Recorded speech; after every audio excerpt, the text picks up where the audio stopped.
muchos años, varios políticos han insistido en que el paramilitarismo nunca ha dejado de existir y que, por el contrario, estos grupos armados son los responsables de muertes a líderes sociales y han retomado aquellas zonas dejadas por las FARC. Varios políticos de izquierda, como Piedad Córdoba, han insistido en que el paramilitarismo nunca ha desaparecido de la historia en Colombia, inclusive desde la misma creación de la República hasta nuestros días. Rutas del Conflicto y Colombia Check investigaron los conceptos que rodean el término del paramilitarismo, sus orígenes y si en la actualidad estos grupos siguen existiendo.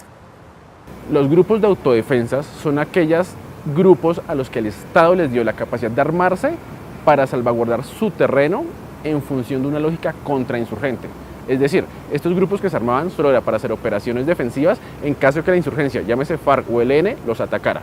Estos fueron legales desde la Constitución de 1886 del presidente Rafael Núñez Miguel Antonio Caro. La Constitución permitía que se crearan autodefensas bajo mando de las fuerzas militares.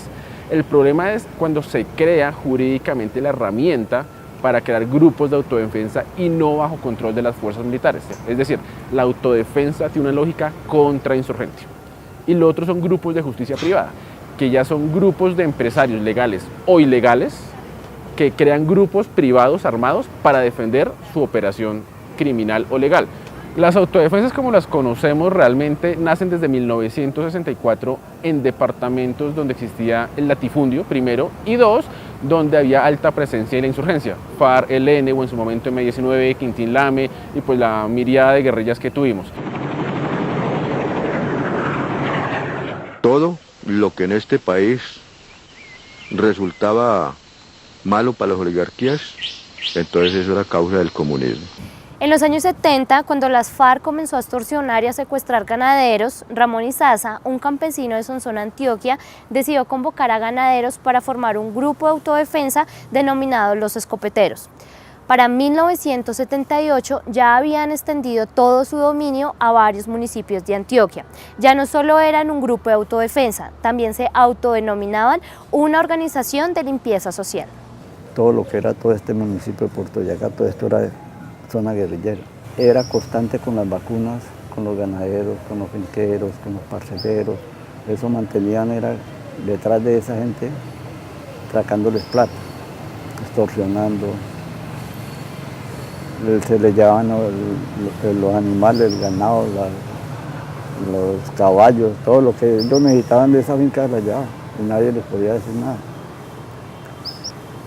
Impresionante, eso era un conflicto que reventó de un momento a otro, que nosotros no podíamos entender de qué dependía eso.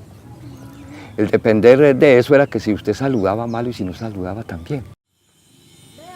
Y se fue formando esto tan horrible por aquí. Lo que más duro pegó fue aquí en estos alrededores de Bocas de Palagua, Agualinda, el delirio pegó duro, porque eso hubo hasta un puesto ahí como de ejército, pero era pura de esa gente.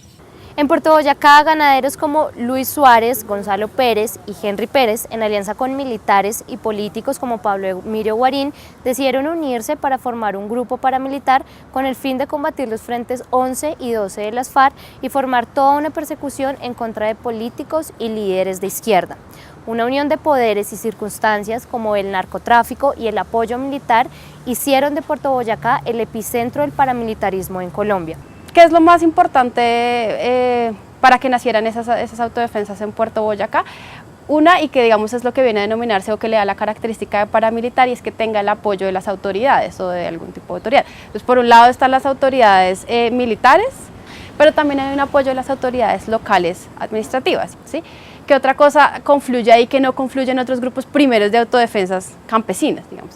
Está el tema del dinero, de dónde proviene el dinero, y entonces ahí viene y converge con el tema y el interés ya también de los narcotraficantes. En el caso de Puerto Boyacá, con Gacha, el mexicano, que tiene, digamos, y hace aportes importantes. También está Carranza, que para ese momento, digamos, no estaban tan cuestionados sus dineros. A finales de la década de los 90, el mundo conoció las primeras imágenes sobre el entrenamiento que Jair Klein habría entregado a grupos armados ilegales. Entonces, el tercer aspecto que creo que es importante es el tema del entrenamiento militar. Las primeras masacres y las más graves se hicieron luego en el entrenamiento y con algunas de las instrucciones que ellos habían dado. Entonces, digamos, ahí está el tema de los 19 comerciantes, la de Segovia, todas esas masacres, digamos, tienen en común que fueron después del entrenamiento y empiezan a ser mucho más masivas, más seguidas y tienen unas características en común.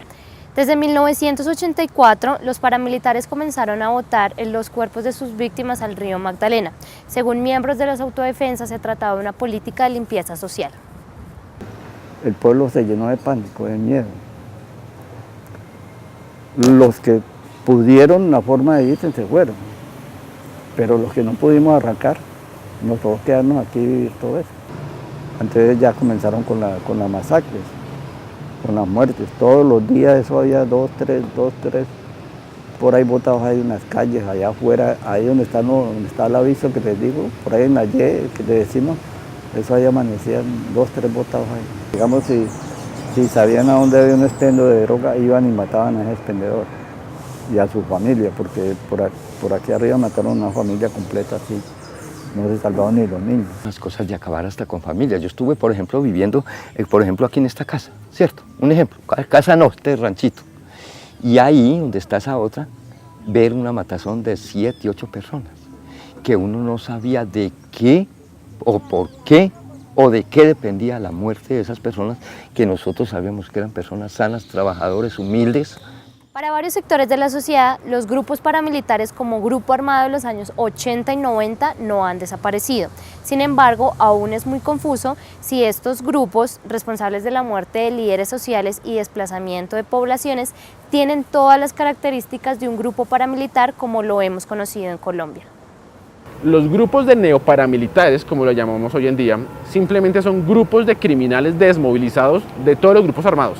En lo que llamamos bandas criminales o grupos armados organizados hay gente desmovilizada de las FARC, desmovilizada del ELN, desmovilizada de todos los frentes de autodefensas de Castaño, de Mancuso, que simplemente se reciclan en el negocio de la criminalidad.